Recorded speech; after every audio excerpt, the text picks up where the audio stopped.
Chief Ralph Egbu, glad to have you join us. Good morning to you and welcome to the platform on FLO FM. As usual, it's my pleasure. I'm happy to be with you. Oh, great. I'm sure you're so happy to talk about this on radio because it affects you directly coming from that side. Extremely excited coming from the only local government with functional oil wells in Abia State. So I'm excited. My people have suffered a lot.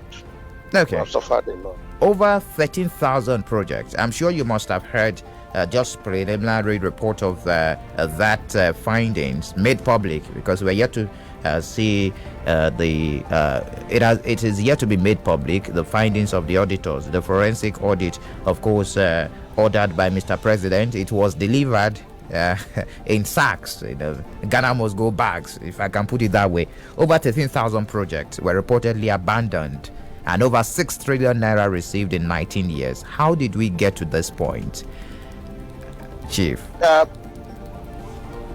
First and foremost, we must admit that this is a classical case of what I call base administration, base governance, where people run on instinct instead of rational actions. Very unfortunate, extremely heart-wrenching that we can have people that produce things for this nation, something ordinarily that should be theirs, like I keep saying each time I appear on this platform.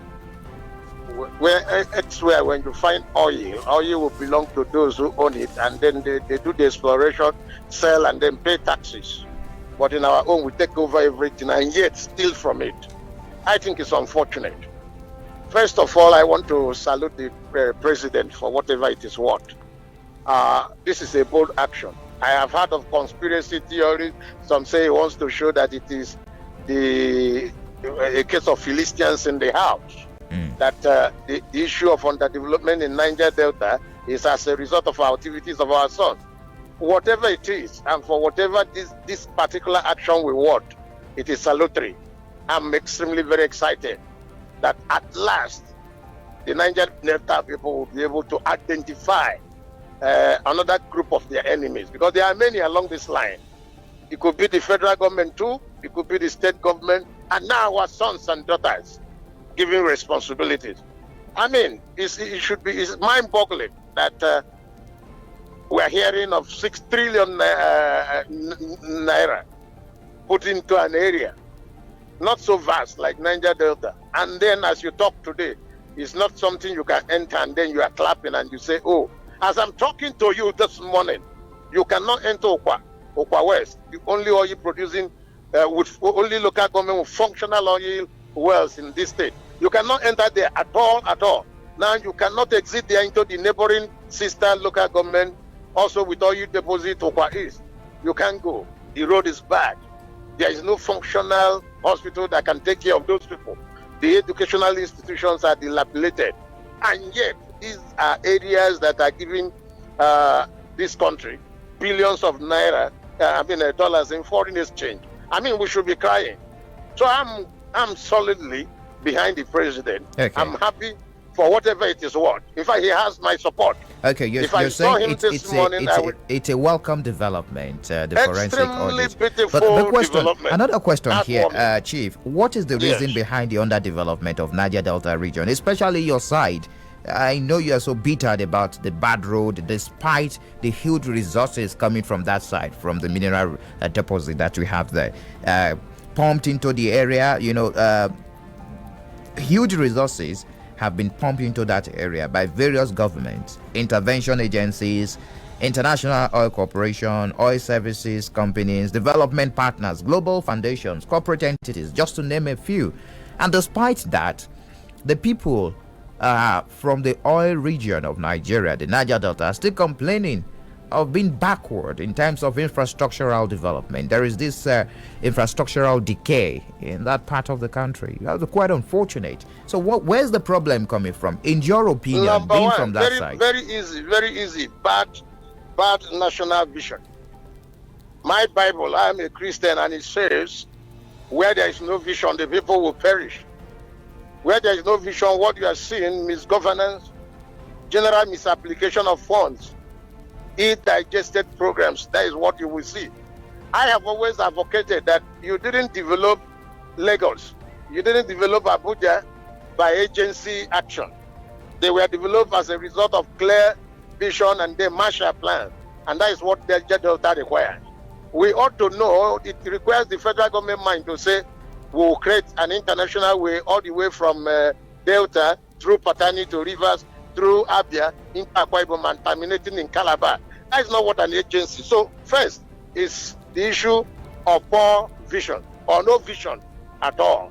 So when you create agencies, you want to duplicate functions, you want to create avenues for cash cows. And that is what we have just seen. Two, bad politics.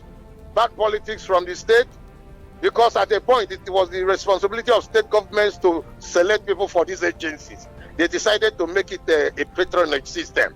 They wanted people of low esteem, people without vision, people without standing, people who can't stay with their people who will only acquire in terms of negative collaboration. And that is part of the result you are seeing. And of course, the people themselves. Somebody hires you and say, kill your people, and you are happy for a few pittance that you will use for one or 2 years, and you return back to square one. So it's a terrible thing. General bad politics and the misgovernance that will follow it. So that is what we are seeing. And that is why what the president has done is heartwarming. I am saying that with this time, unlike what we say, this president must go the whole hog. Nigerians must see those reports. If it's possible, we should like to read them. Now, I was going to ask you, because till now, it has not been made public. Those reports were submitted in bags. Ghana must go bags. Yes, government will have to study, but let it not be more than 1 month. Let them create a special committee to read those reports and then get it released to us within the next 1 month. Let us see what the processes were like, and let us see who did what. Before we move on to the need for faithful implementation of the Nddc audit report. Now, one of the most ardent critics of Buhari's administration, which I wouldn't mention his name, is saying that why is the president directing his fight against corruption towards a particular direction, a particular region. Now, the big question is, why is the government, the President Mohammadu Buhari-led administration, concentrating on NDDC investigation when North-East Development Commission, which is also enmeshed in corruption, is not being investigated? Now, these are some of the issues we are asking. Is accusing the president of marginalization of the Niger Delta through his campaign, just to bring out a picture. Just anybody thinking that way, just going around. I am a scholar that believes in contradictions of society throwing themselves up. When you are there, you do your own. You say marginalization. If you have given an Igbo man the president, they gave a Bayelsa man presidency, he left his road and he was building multi-roads in some other places. So if you say marginalization and we give you opportunity, utilize it. If the contradictions of politics and the happenings in society will make the focus to be on NDC, so be it. If there is any wrong, let the because it is the contradictions existing in a society that will always throw out what is wrong and then for correction.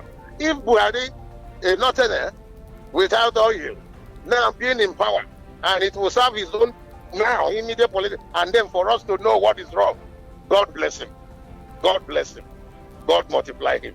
That is what I say. But the important thing, let it not just end in terms of what do you call it, theory, conspiracy theories. No, what do I say? The report has come. It is germane.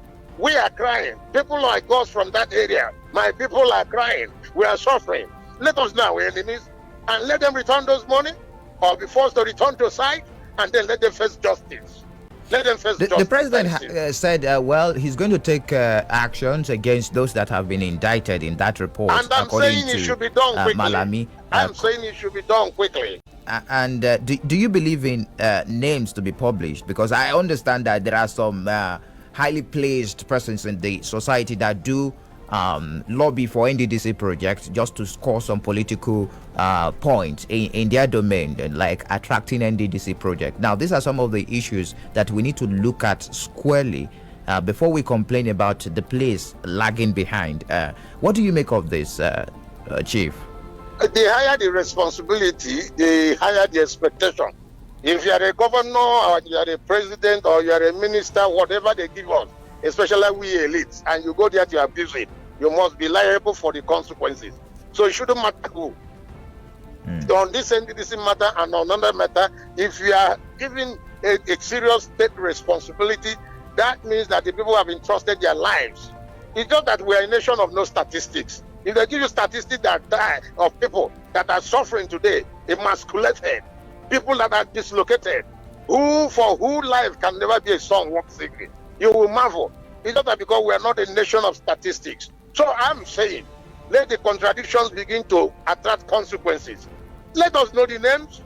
If you are not a contractor and you went to NDDC to get a contract, that is an aberration. And tomorrow it is worse when you don't, it is criminal. So you should be able to pay. If you are a son and you were placed there and you couldn't make your people smile, your punishment ought to be triple. That is my position.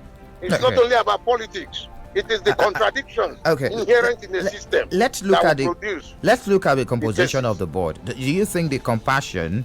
Do you think the compassion is peopled by men of integrity? I mean, the people there. That is what I have answered you. That I said part of the problem is in the leadership recruitment process. If you ask the president will be there playing politics. His secretary to government will be taking money without asking the people, who do you want? At the time, it was the governors. The governors will never go down to ask the community people, say, hold a meeting and give us a son that we know that can go to the market and come back and hold accountability. They will go and pick a blind person. When they pick the blind person, then it will lead to contract diversion. So those are the aberrations. Asking me whether board is made of integrity, men of integrity. We never allow men of integrity who will appreciate their names to go. So this is the time.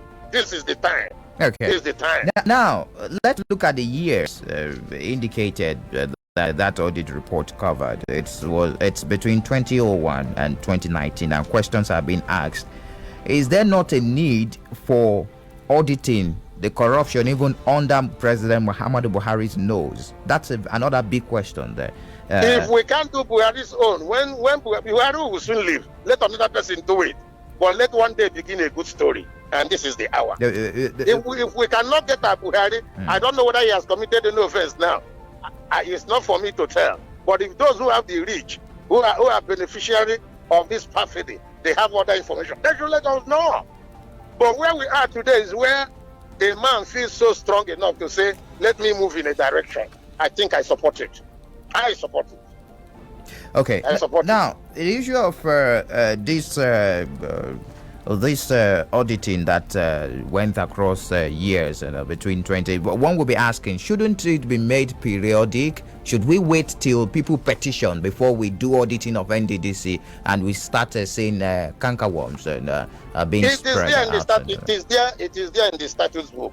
Every properly run department should be able to give you an audited report for the end of year. Yes. But because there is collaborative, I have given you the change. I say lack of vision that manifests in terms of misgovernance.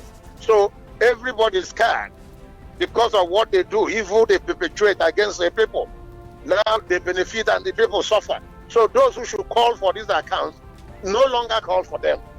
But whether you like it or not, every day is for the bad man. One day will be for the good man.